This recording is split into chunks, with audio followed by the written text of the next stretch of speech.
7th, that was this past Saturday, and let's get down to it. I downloaded a free copy of the transcript from pbs.com, and I suggest you all do that as well so that you can see what the questions were that were asked and actually be able to read the answers. The questions and answer portion happened so fast that a lot of stuff got missed. This is a huge document, so we're going to do this in parts. So let's go ahead and get right to it. Jim asked this question. This is the first question of the night. Gentlemen, at this very moment tonight, where do you stand on the financial recovery plan? Senator Obama answered the following. This is paraphrased. This isn't the whole answer. Number one, we have to make sure that we've got oversight over this whole process. $700 billion potentially is a lot of money. Number two, we've got to make sure that the taxpayers, when they are pooling their money at risk, have the possibility of getting that money back and gains if the market and when the market returns. Number three, we've got to make sure that none of the money is going to pad CEO bank accounts or promote golden parachutes. And number four, we've got to make sure that we are helping homeowners, because the root problem here has to do with the foreclosures that are taking place all across the country. Jim then referred the question back to Senator McCain. This is a paraphrase of Senator McCain. The package has transparency in it. It has to have accountability and oversight. It has to have options for loans to failing businesses rather than the government taking over those loans. It has to have a package with a number of essential elements to it. So we're going to talk about this for just a second. Senator Obama answered the question. They were asked, how do you feel? What's your stance on this financial recovery plan? And not only does Obama go on to say, which I did not mention, that he believes that America can pull itself out of this, but then he gave 4 very strong points as to what we can do to get ourselves out of it. McCain didn't do that. He just kind of talked around the issue, which is something we're going to talk about throughout this entire conversation.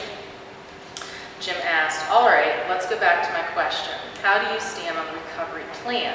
And talk to each other about it. We've got 5 minutes. We can negotiate a deal right here.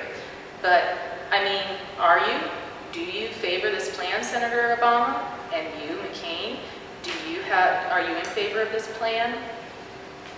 Basically, Jim Lear was kind of saying right then and there that Senator McCain didn't answer the question. So could you please answer the question? That's basically what Jim was trying to get across. We're going to skip ahead. And this is the next major question that was asked. All right, let's go to the next lead question, which is essentially following up on the same subject. And you get 2 minutes to begin with. Senator McCain starts.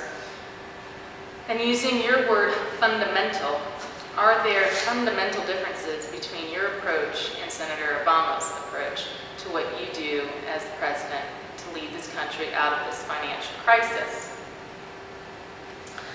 This is a paraphrase of what Senator McCain had to say. We spent $3 million to study the DNA of bears in Montana. I don't know if that was a criminal issue or a paternal issue, but the fact is that we spent $3 million of our taxpayers' money, and it has to get brought under control. Okay, if you're going to use that reference, you really should know what that $3 million was used for. Maybe it was used to determine the greenhouse effect that's going on and the fact that we're killing off species left and right, and maybe it was used to help promote mating with bears in Montana to try to preserve them. So I would suggest doing a little research before spouting off finances. And this is what Obama had to say about it.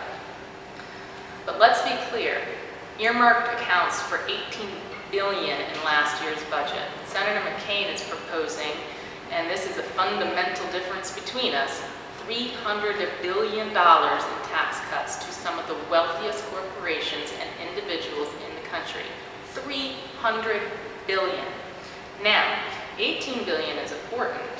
$300 billion is really important.